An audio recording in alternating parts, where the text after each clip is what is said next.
उसको बनाने की कोशिश की। इसके बाद जो और एक यूरोपियन पावर्स यहाँ पे आते हैं वो है French. The French people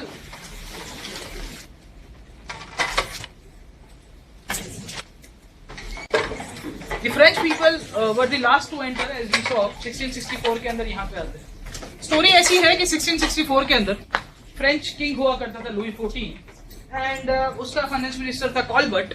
he told his minister कि आप भी कुछ करो because our rival countries in Europe are doing great business with the Indian colonies और इंडिया की आजू बाजू में जो भी साउथ एशियन कंट्रीज है उसके साथ साथ। और इसी के बैकड्रॉप के अंदर 1664 के अंदर भी फ्रांस के लोग जग गए और इनको भी लगा कि हमको एक कंपनी के एस्टेब्लिशमेंट कर देनी चाहिए।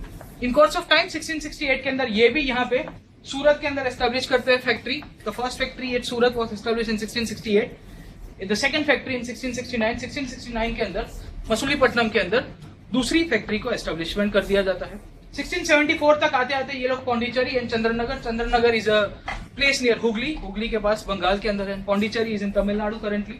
दोनों जगह पे अपना बेस एस्टेब्लिश करते हैं और यहाँ पे पौंडीचेरी इनका सबसे मेन बेस बन जाता है। अभी स्टोरी ऐसी है कि 1670 से लेके 1740 तक जब फ्रेंच यहाँ पे आते हैं तब तक इनकी गाड़ी ठीक ठाक चलती रही। थोड़ा बहुत ट्रेडिंग होता था, थोड़ी बहुत बिजनेस होता रहता था। बट 1742 में इनका एक गवर्नर आता है जिसका नाम था lord Dupleix. This lord Dupleix was a very ambitious person. इसका मानना ऐसा था कि फ्रेंच लोगों को यहाँ पे शासन करना चाहिए, we should rule this place and he change the objective of the French company from commercial to imperial expansion. उसको लग रहा था कि अगर हमको कॉमर्स में आगे बढ़ना है, if you want to gain more money, if you want to earn more money, then we should keep the hold, we should keep the political hold as well as the economic hold। और यहाँ पे जितने भी native states थे उन लोग को भी सब्जुगेट करना पड़ेगा। साथों साथ यहाँ पे बहुत सारी यूरोपियन शक्तियां थी जिसमें से सबसे पावरफुल यूरोपियन पावर था वो था इंग्लिश। अभी यू सी कि opening of new chapter takes place between the Anglo and the French rivalry, क्योंकि यहाँ पे अंग्रेज ऑलरेडी एस्टैब्लिश थे। ऑलरेडी 70 इयर्स, आपको ये चीज आप पकड़ लो कि 1600 से शुरू कर दो तो करीबन 140 years has pass by. The British were established, they had their own bases, they had their own trading pattern, they had their own business style, and when the French came और फ्रेंच का ये भी ambitious governor general आ जाता है तो अंग्रेजों को पसंद आएगी। Will the Britishers like that the French person is coming from some other place in Europe and trying to hamper my business? And as a result of this thing, Carnatic Wars take place. Carnatic is a region in South India जहां आपका आज की तारीख में जो आपका modern Tamil Nadu और उसके जो नीचे वाला जो पोर्शन है वहां पे उसको कर्नाटिक बोलते हैं। ओके, अभी कर्नाटिक वॉर की जो बैकग्राउंड है वो बैकग्राउंड के अंदर आपको यूरोप देखने को मिलेगा। French and the English were one of the biggest rivals of the modern world, मैं बोल सकता हूँ, even medieval world. Just like आज की तारीख में हमारा और हमारा बाजू वाला जो नेबर है उसके साथ हम लोग थोड़े जज्बाती हो जाते हैं, तो फ्रेंच और इंग्लिश के बीच में भी ऐसा ही था कि कहीं एक दूसरे के सामने निकल गए तो तलवार खींच देते थे। राइट फ्रॉम 12th-13th सेंचुरी इनके बीच में लड़ाइयां होती थी। तो ऐसी लड़ाई यहाँ पे 1740s के आसपास हो जाती है, 1700s के आसपास, कि जहां ऑस्ट्रिया नाम का एक देश है, आपको पता होगा। In Austria there was this succession war that was taking place, क्योंकि पहली बार ऐसा हुआ कि a woman was supposed to take the throne of Austrian king. Okay, वहां की रानी बनने वाली थी। On one side, the British and the Dutch people supported Austria कि आपको बनना चाहिए, आपको रानी बनना चाहिए। As usual, the French इनकी बनना नहीं था तो ये ऑस्ट्रिया के खिलाफ युद्ध पे उठक गए। So you will see कि वहां कुछ लेना देना नहीं है ऑस्ट्रिया नाम के प्रदेश के ऊपर। इंग्लिश और फ्रेंच झगड़ रहा है यूरोप के अंदर।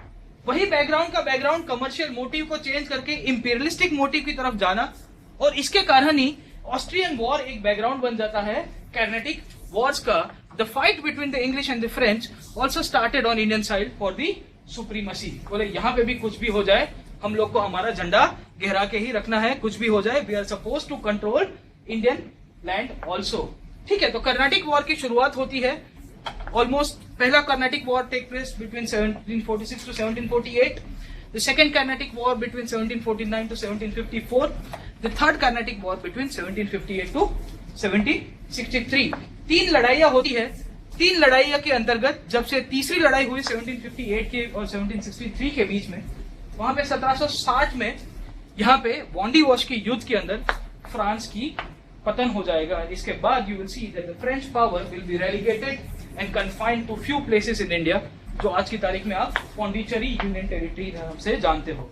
जस्ट लाइक द पोर्चुगीज को भी दीव दमन और गोवा के अंदर कन्फाइन कर दिया गया। डच को तो निकाल ही दिया कि बोले तुम जाओ आपका इंडोनेशिया की तरफ, यहाँ पे रहो ही मत। यहाँ पे जो फ्रेंच पावर थे, फ्रेंच को भी कन्फाइन कर दिया जाता है, और वही कन्फाइनमेंट आपको ये 3 युद्ध के अंदर पता चलेगा। So now you try to remember the first slides we saw, जहां पे क्या हो रहा था, युद्ध हुआ। कितना युद्ध हुआ? एक से ज्यादा युद्ध किया कि कम किया? More than one war. Essentially you will C kinetic Wars 1, Marathas के साथ 3 लड़ाई, मैसूर के साथ 4 लड़ाई, सिख के साथ 2 लड़ाई।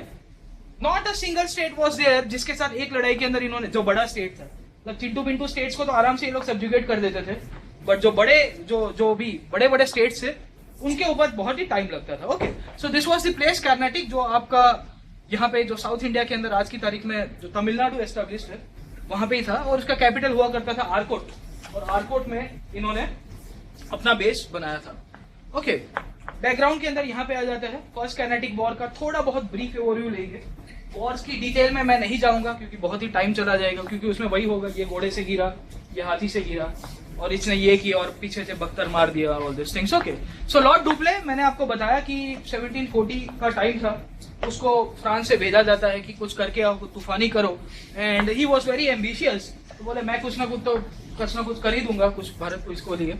एंड 1746 में सबसे पहले ये भाई साहब आके करते हैं कि फ्रेंच एक इनका बेस था पौंडीचेरी के अंदर, इसके इर्द गिर्द, वहां पे मद्रास नजदीक पड़ता है, ठीक है, तो वहां पे मद्रास को कैप्चर कर। मद्रास में ऑलरेडी मैंने आपको बताया कि अंग्रेजों का ऑलरेडी फोर्ट हुआ करता था, तो वो फोर्ट के कारण एक तो उनको फटका पड़ गया कि यार मेरा फोर्ट जा रहा है।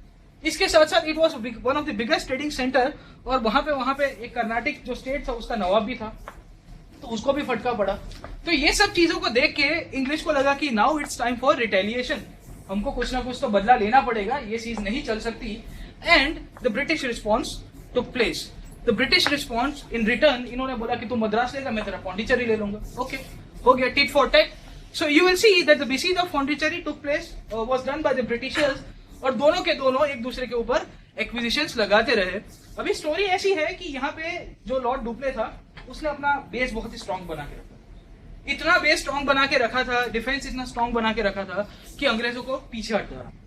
तो this was the victory for the French in the first Carnatic Wars, जहां पे अंग्रेजों फ्रेंच को नहीं हरा पाते। एज यूजुअल अंग्रेजों को लगा कि अभी ज्यादा मार खानी पड़ेगी, तो क्या करते थे, बोले ट्रीटी कर देते, चलो भाई साहब। द ट्रीटी ऑफ एला शेपल टेक प्लेस, जहां पे मद्रास वापिस अंग्रेजों को दे दिया जाता है, और कनाडा के नाम का एक प्रांत है जिसका नाम है Quebec, northern Canada. Quebec is essentially a French place. अगर आप कनाडा जाओगे तो the second language in Canada is French.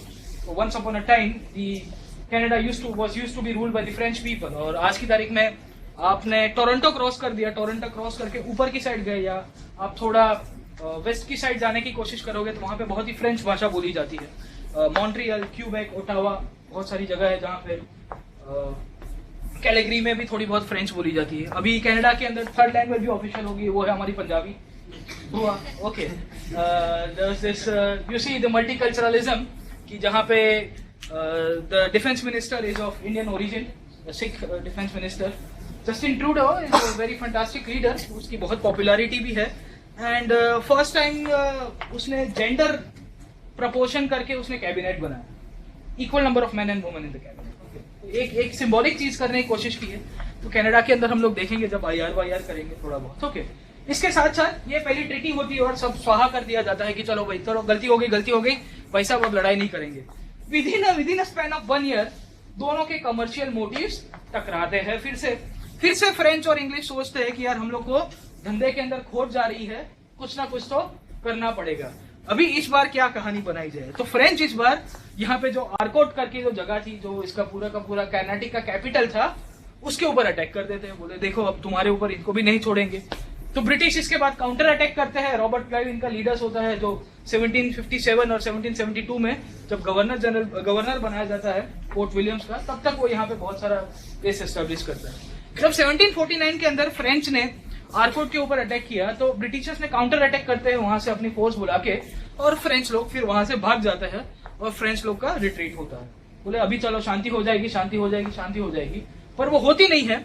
French continuously यहाँ पे आए उसके बाद यहाँ के जितने भी नेटिव स्टेट्स थे, यहाँ की जितने भी रियासतें थी, उनके बीच में कांस्टेंट इंटरफियर करते रहते। यही इंटरफियरेंस के अंदर इन्होंने जो आपका निजाम जो स्टेट था, जो हैदराबाद का स्टेट था, उसके अंदर इन्होंने टांग गड़ाई।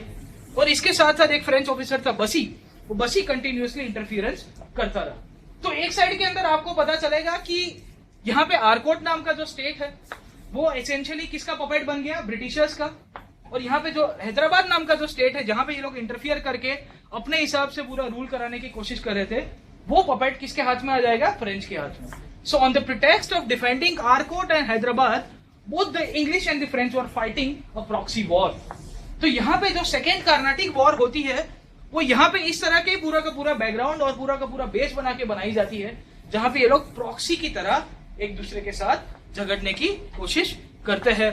फाइनली इतनी सारी मगजमारी बहुत बढ़ गई, 1754 के अंदर लॉर्ड डुप्ले को वापस बुला दिया जाता है फ्रेंच की सरकार के द्वारा, और गोडेहू नाम का दूसरा एक गवर्नर को भेजा जाता है कि बॉस तुम यहाँ पे थोड़ी बहुत शांति प्रकट करो और इतनी लड़ाइयां मत कराओ। एज यूजुअल फिर से एक ट्रीटी होती है जिसका नाम है treaty of Pondicherry.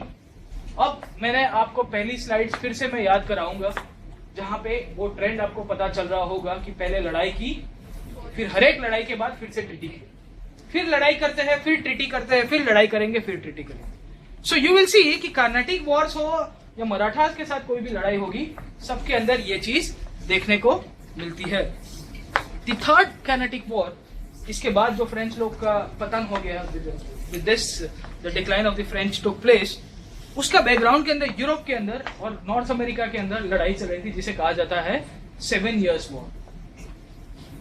Between 1756 to 1763, this 7 Years' War took place in North America as well as in Europe। North America के अंदर स्टोरी ऐसी है कि आपको ये चीज पता होगी, अमेरिकी क्रांति, the people of America were fighting to gain freedom from their own motherland, वो थी इंग्लैंड। जैसे हमारी भी एक कॉलोनी थी, we are also colony. America भी एक इनका ही उपनिवेश था अंग्रेजों का, और वही उपनिवेश किसके द्वारा बनाया गया था, अंग्रेजों के द्वारा ही बनाया था। ऐसा नहीं था कि हम लोग झगड़ रहे हैं, वहां पे तो अंग्रेजों ने उनको सेटल कराया 100 साल पहले। उनमें से बहुत सारे लोग इकट्ठे हो गए, बोले मजा नहीं आ रहा इनके साथ रहने में, अलग हो जाओ। This happened in the American war of independence. ये बैकड्रॉप के अंदर जब 1756 1760 अमेरिका के अंदर पॉलिटिकल चीजें बहुत बढ़ रही होती है, वहां के लोग इकट्ठे हो रहे थे, तो वहां पे फ्रांस भी ऊपर से देख रहा था, जो आपका क्यूबेक नाम का स्टेट मैंने आपको बताया, बोले इस साइड हमको नीचे जाना चाहिए, और इन्होंने बोला कि हम लोग अमेरिका के ऊपर युद्ध करें। तो अमेरिका को लेके फ्रांस और इंग्लैंड झगड़ रहे थे, यूरोप के अंदर भी इनकी लड़ाई चल रही थी, तो फिर इंडिया में क्यों ना झगड़े, बोले चलो मिल बैठेंगे दो यार। इसके साथ साथ हुआ ऐसा कि Robert Clive, who was very much ambitious eight that time, 1757 में कुछ उंगली करता है और फ्रेंच का जो पूरा बेस था बंगाल के अंदर, जिसका नाम था चंद्रनगर नाम के बेस को कैप्चर कर देता है। इसके रिट्रीट के अंदर काउंट डी लैली करके एक फ्रेंच गवर्नर होता है पौंडीचेरी के अंदर, बोले तू हमारा बंगाल के अंदर बेस कब्जे कर रहा है, तो मैं तेरा चेन्नई के आसपास जो सेंट डेविड का जो फोर्ट है उसको कैप्चर कर दूंगा। तो टिट फॉर टैट की कहानी होती है। ओके, तो this is Chandernagore which falls in Hooghly, और यहाँ से पूरा का पूरा इनका बेस बनता था, और यहाँ पे सेंट डेविड हुआ करता था। 2 रेड डॉट आपको दिख रहे हैं। There are also other Europeans at that time, बहुत सारे डेनिश थे, डेनमार्क के लोग थे, देन देयर वर बेल्जियंस, बहुत सारे बेल्जियम के लोग भी यहाँ पे थे, बट उनकी बात हम लोग स्टोरी ज्यादा डिटेल में नहीं देखेंगे। पर 2 चीज बहुत मैटर कर रही थी, चंद्रनगर को ये रॉबर्ट क्लाइव यहाँ पे कैप्चर कर देता है, इसके साथ साथ उसके ही रिट्रीट के अंदर पौंडीचेरी के पास नजीक जो सेंट डेविड करके फोर्ट था उसको फ्रेंच कैप्चर कर देते हैं। तो टिट फॉर टैट की स्टोरी चलती है। इसके बाद इनकी वॉर बहुत एस्केलेट हो जाती है, बहुत लड़ाइयां चलती है, and finally on 22 Jan 1760 at the battle of Wandiwash the French were defeated. French के लोगों का पतन 1760, और जो तीसरा कर्नाटिक वॉर चला था 1758 से लेके 1763 के बीच में, वहां पे हुआ। And with the ending of 7 Years' War again one more treaty was signed, और ये ट्रीटी नाम था ट्रीटी ऑफ पेरिस, पेरिस का समझौता। पेरिस नाम की जगह बहुत खास है, पहले विश्व युद्ध के बाद पेरिस का शांति समझौता हुआ था, पीटीटी कहते हैं, वर्साय की संधि। पेरिस एक ऐसी जगह है, दूसरी एक जगह है Shimla. Yes, I am not joking यार, आपको मजाक लग रही होगी। Shimla is one such place कि एक तो बेबल प्लान हुआ था 40s में, वहां पे लॉर्ड वेवल लेके जाते जिन्ना और गांधी को, बोले मिल बैठेंगे 2000, पर हुआ नहीं कुछ। फिर 72 के अंदर वापिस होता है, इंदिरा गांधी उनको बुलाती है भुट्टो साहब को, बोले आप आओ यहाँ, फिर भी कुछ नहीं होता। You see there are some places कि जहां शांति करने की कोशिश करोगे तो अशांति बढ़ जाती है। पेरिस के अंदर भी ऐसा ही होता है, क्योंकि यहाँ पे जब फर्स्ट वर्ल्ड वॉर के अंदर भी बहुत ही डिस्क्रिमिनेशन हुआ था जर्मनी को, हम लोग देखते हैं जब वर्ल्ड हिस्ट्री के अंदर आएंगे। क्या क्या इनके मेन पॉइंट्स है पेरिस पीस ट्रीटी के, इसको जानने की कोशिश करते हैं। The first point was the French possessions in India were made protectorate state. France को यहाँ भारत के अंदर जितनी भी मिलकर थी, उनकी जितनी भी जमीन थी, वो उनको प्रोटेक्टोरेट स्टेट बना दिया जाता है। इसके बाद फ्रांस के लोग कोई भी अपनी स्टैंडिंग आर्मी नहीं रख सकते, और जिसकी जो प्रोटेक्शन की जो जिम्मेदारी होगी वो किसकी होगी, ब्रिटिशर्स की होगी। Okay, the French position in India were made protectorate state, no fortification was allowed. बोले किला नहीं बना देंगे। बाजीराव मस्तानी देखी होगी किले का क्या इंपॉर्टेंस है, ट्रॉय देखा होगा सब लोग ने। No, forts played a very historical role and very important role in the defence of any of this kingdoms. आज की तारीख में भी फोर्ट का ठीक है, मतलब कैपिटल सिटी जो होगा, जैसे कैपिटल सिटी आपका डाउन हुआ, आपका पूरा का पूरा जितना भी एम्पायर है वो एक ही झटके में साफ हो। Forts played a very historical role. तो यहाँ पे अंग्रेजों को पता था कि यहाँ पे फोर्ट बनाएंगे तो फिर से वहां पे फोर्ट, ऐसे छोटे छोटे से फोर्ट्स हुआ नहीं करते थे। फिर सी ए फोर्ट, तो वहां पे आर्मी के बड़े बड़े कंटीजेंट्स रखे जाते हैं, बैरक्स होती है, ट्रेनिंग होती है। तो अंग्रेजों को पता था कि यहाँ फिर से फोर्ट बनाएंगे तो कल उठ के लॉर्ड डुप्ले का भाई आ जाएगा, लॉर्ड ट्रिपले आ जाएगा, तो ट्रिपले आके कुछ और कर देगा, इससे अच्छा बंद कर दो फोर्ट बनाना। तो no standing army, no fortification of fort. इसके साथ साथ फ्रेंच को बहुत कन्फाइन कर दिया भारत के बहुत सीमित विस्तारों के तक। यहाँ पे Pondicherry was the main place, there were other places in India, they are still consider in the Pondicherry territory. Union territory जो है वो है Karaikal, one is in Yanam Andhra Pradesh के अंदर है, एंड माहे इज इन केरला। तो अगर पॉलिटी के अंदर या कहीं पे क्वेश्चन आ जाए या जीके का कहीं क्वेश्चन आ जाए तो पौंडीचेरी यूटी खाली पौंडीचेरी और मद्रास तमिलनाडु के अंदर है, तो वो स्टेटमेंट गलत हो जाएगा, क्योंकि it is spreaded across 3 states, Tamil Nadu, Andhra Pradesh and Kerala. वो याद रखने की कोशिश करिएगा। यहाँ से थोड़ा एनालिटिकल क्वेश्चंस की तरफ जाते हैं, जहां आजकल यूपीएससी थोड़ी बहुत हरकतें कर देता है। What were the reasons for the French defeat? जैसे इसने पानीपत को लेके पूछ दिया था, जज्बाती हो गया कि बोले पानीपत में क्यों युद्ध हुआ, वो तो मुझे पता, और ठीक है मुझे क्या पता, लोधी को पता, और ठीक है बाबर को पता, पानीपत में क्यों युद्ध हुआ पूरा का पूरा। What were the reason for the French? उन लोग को मन किया, बोले वहां लड़ लिए, क्या फर्क पड़ता है, आपको 12.5 नंबर में पेपर के अंदर परेशान किया उसने। What were the reason for the French defeat? पहले देखते हैं French East India company. This was a state enterprise. आज की तारीख में आप लोग को पता होगा कि ये पीएसयूज है, पब्लिक सेक्टर अंडरटेकिंग्स। वहां पे सरकार ही सब कुछ कागज करती है, ब्यूरोक्रेसी करती है, इस तरह से आपको पूरा प्रोसीजर एस्टेब्लिश बाय लॉ की तरह चलना पड़ता है। Directors were appointed by the crowns. इसके जितने भी डायरेक्टर्स से, गवर्नर से, जो भी लोग थे, वो कौन अपॉइंट करता था? वहां का राजा। सो यू विल सी कि जब राजा अपॉइंट करेगा और यहाँ पे ब्यूरोक्रेसी आएगी तो बहुत गथार्दी होगी। इसके सामने अगर आप फ्रेंच देखो, इंग्लिश ईस्ट इंडिया कंपनी देखो, it was a private entity, though the charter was given by the queen. इसके बोर्ड ऑफ डायरेक्टर्स हुआ, कोर्ट ऑफ डायरेक्टर्स की पोस्ट। इसके साथ साथ इसके नीचे एक सब पोस्ट आती है जिसका नाम था कोर्ट ऑफ प्रोपराइटर्स, जहां नॉर्मल शेयर होल्डर्स होते हैं। In this court of directors used to be the ultimate authority. Company की सबसे हर एक हरकतों के ऊपर किस तरह से आपको बाज नजर रखी जाए, वो कोर्ट ऑफ डायरेक्टर का। अब आप देखिए कि 1760 में यह हुआ। इसके 13 साल के बाद ब्रिटेन की पार्लियामेंट जगती है जब रेगुलेटिंग एक्ट पास करती है, और रेगुलेटिंग एक्ट के तहत बोला जाता है कि कंपनी के जितने भी डॉक्यूमेंट्स हो गए वो आपको सेक्रेटरी ऑफ स्टेट के थ्रू पास करना है। वो उसके बाद आता है, बट इसके पहले तक जो भी था वो कंपनी प्राइवेट एंटिटी थी। तो आज कंपनी को युद्ध करना है तो कोर्ट ऑफ डायरेक्टर्स को एक लेटर ही लिखना था कि बॉस यहाँ पे मैं युद्ध कर रहा हूँ। यहाँ फ्रेंच को, यहाँ लॉर्ड डुप्ले को युद्ध करना है, बोले ट्रू कॉपी करानी पड़ेगी, सही सिक्का कराना पड़ेगा, गेजेटेड ऑफिसर का साइन लेना है, पासपोर्ट साइज, 10th के मार्कशीट, 12th के मार्कशीट, उसके बाद आपके सोल्जर्स का पूरा डेटा लाओ। तब तक तो लॉर्ड क्लाइव आके चाटा मार के निकल गया इन लोग। सो यू सी कि the French had a very bureaucratic control, और यही ब्यूरोक्रेसी के कारण ही इनका पूरा का पूरा सत्यानाश हो। ओवर एम्बिशियस तो था ही लॉर्ड डुप्ले, वो तो एक कारण बन के ही आ रहा था, बट एक फंडामेंटल रीजन जो था वो था structure of the company for any. इसके लिए तो देखो आजकल तो पीएसयू हम लोग काफी, वो मिनी रत्ना, महारत्ना, बहुत सारे प्रॉफिट मेकिंग है, पर बीच में ऐसी हालत हो गई थी कि सब प्राइवेट ही हो रहा। उसका कारण यही था क्योंकि लेथर्जी हो रही थी, फाइलें क्लियर नहीं हो रही थी, तो वहां युद्ध हो रहा था। युद्ध के अंदर भी ये फाइलों की मायाजाल के अंदर सब फ्रेंच ईस्ट इंडिया कंपनी रुक जाती है। दूसरा एक रीजन ये आप देखिएगा कि was the opening of different fronts by the French. इन्होंने क्या किया कि इंडिया के अंदर तो झगड़े, यूरोप के अंदर भी झगड़ रहे थे, नॉर्थ अमेरिका के अंदर भी झगड़े। एंड यू सी कि you can not concentrate on, if you will not able to concentrate on one area, आपको वो एक एक पार्ट करके, अगर आपको युद्ध करना हो तो एक एक पार्ट करके उसके अंदर आगे बढ़ना चाहिए। फ्रेंच वहां पे भी मार खाए। This happened in 1965 when Pakistan opened up a front in Kashmir, operation Gibraltar, जहां से ऊपर की साइड पे कश्मीर के ऊपर इनको लगा कि उनकी थोड़ी शैतानी चाल थी, तो जिब्राल्टर के तहत इनको लगा कि हम लोग यहाँ कश्मीर पूरा का पूरा, सर्दियों का टाइम है और ये वो टाइम है, ये पूरा का पूरा कर देंगे, इसको कैप्चर कर देंगे। यहाँ के प्रधानमंत्री very smart, okay, Lal Bahadur Shastri बोले एक काम करो, पंजाब पे फ्रंट खोल दो। The moment the Punjab front was open, the Pakistani army was disturb. पहले तो समझ में नहीं आया, सरप्राइज हो गई, बोले यहाँ पे फोकस करें कि यहाँ पे फोकस करें।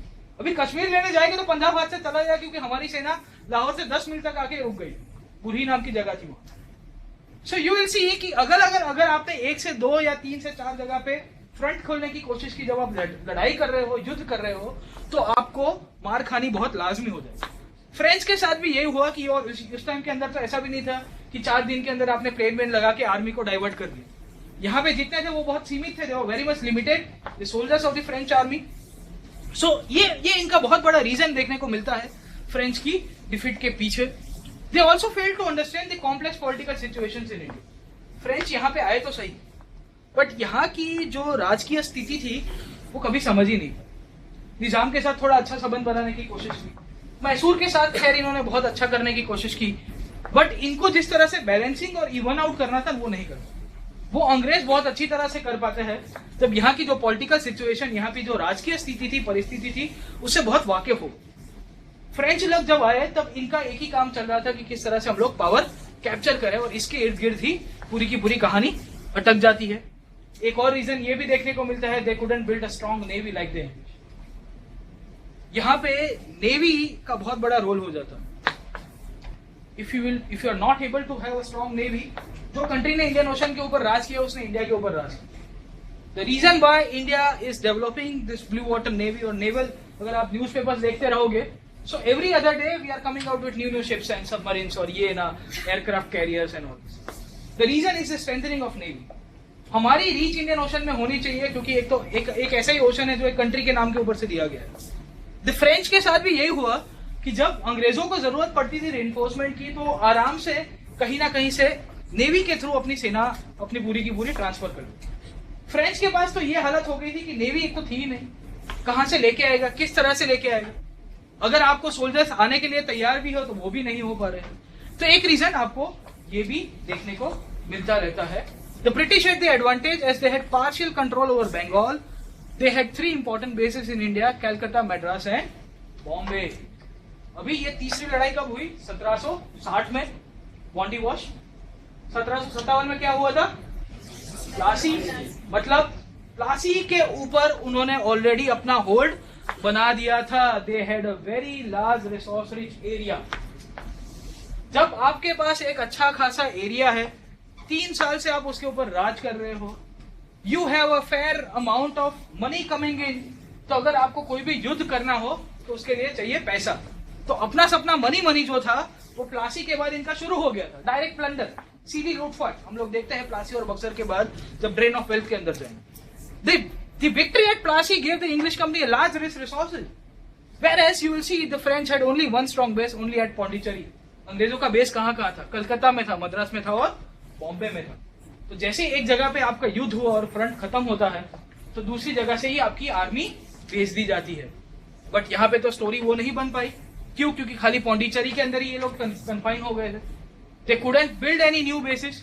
तो जब यहाँ पे भारत के अंदर नए कोई बेस नहीं बना पाएगा इंसान, तो उसको अगर दूसरी जगह से अटैक किया जाए तो उसको आर्मी कहां से आएगी? एक कर्नाटिक वॉर के अंदर मॉरिशियस से वो लोग शिप भेजते हैं, बट मॉरिशस का जो गवर्नर था वो वापस रिट्रीट कर देता है कि बोले मेरा काम हो गया, उसको डुप्ले के साथ उसके साथ नहीं बनता। सो यू विल सी कि यहाँ पे एक स्ट्रॉन्ग बेस नहीं बना पाना, if Pondicherry was endangered it could not get any effective support from other basis in India. Bharat के अंदर जो भी और दूसरे बेसिस हो गए वहां पे फ्रेंच का कोई एग्जिस्टेंस ही नहीं था, उनका कोई अस्तित्व ही नहीं था। इसके कारण भी इनको फटका पड़ गया। with this thing the end of the British conquest over the European power took place, and this is how the Europeans tried to capture and tried to control the English tried to control over the European powers. इसके बाद हम लोग देखेंगे कि किस तरह से India के प्रिंसली स्टेट्स, भारत की जो रियासतें थी 3 से 4 है, एक तो है मराठास, दूसरे है मैसूर, आपके 6 स्टेट था, उनको देखने की कोशिश करेंगे. ओके, यहां से यूपीएससी ने एक क्वेश्चन पूछ दिया. विथ रेफरेंस टू पौंडीचेरी और Puducherry consider the following statements. क्या था? अच्छा, the first European power to occupy Pondicherry were the Portuguese. The second European power to occupy Pondicherry were the French. The English never occupied Pondicherry. Which of the following statements given above is or are correct?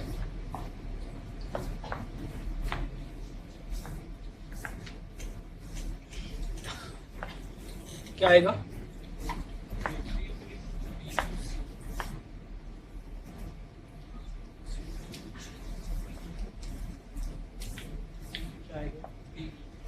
D आएगा.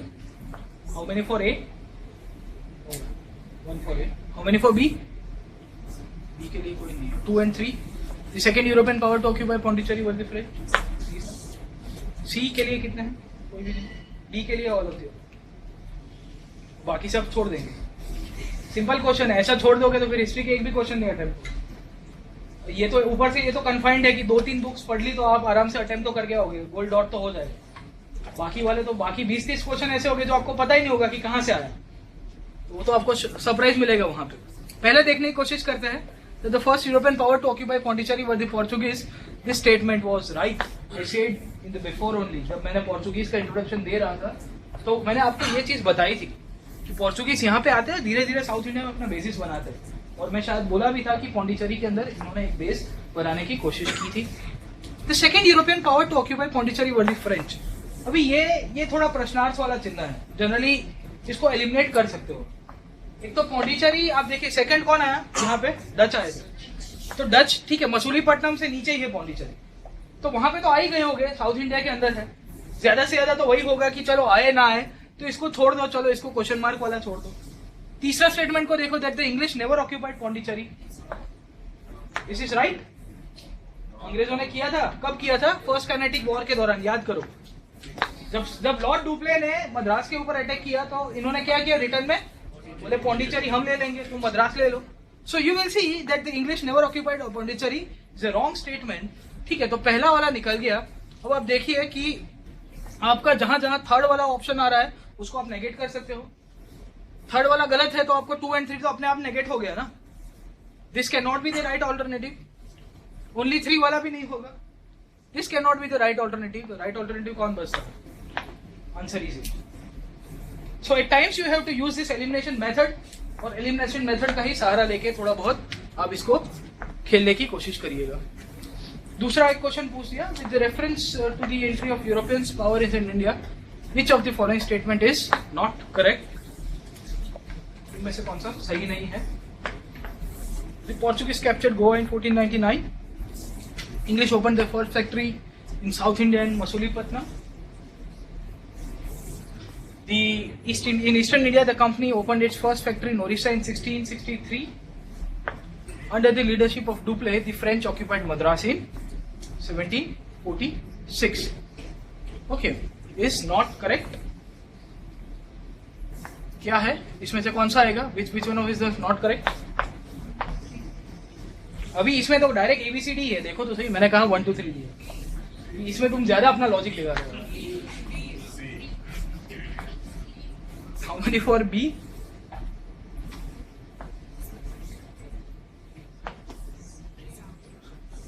How many for C?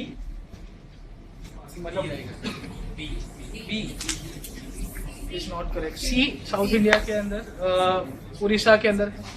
D वाला तो सबको picture clear ही होगा. अभी हमने kinetic words देखी. देखो statement देखते रहिएगा, नॉट करेक्ट है. उल्टे से शुरू करते हैं. Under the leadership of Dupleix the French occupied Madras in 1746. Yes, this is correct. क्यों?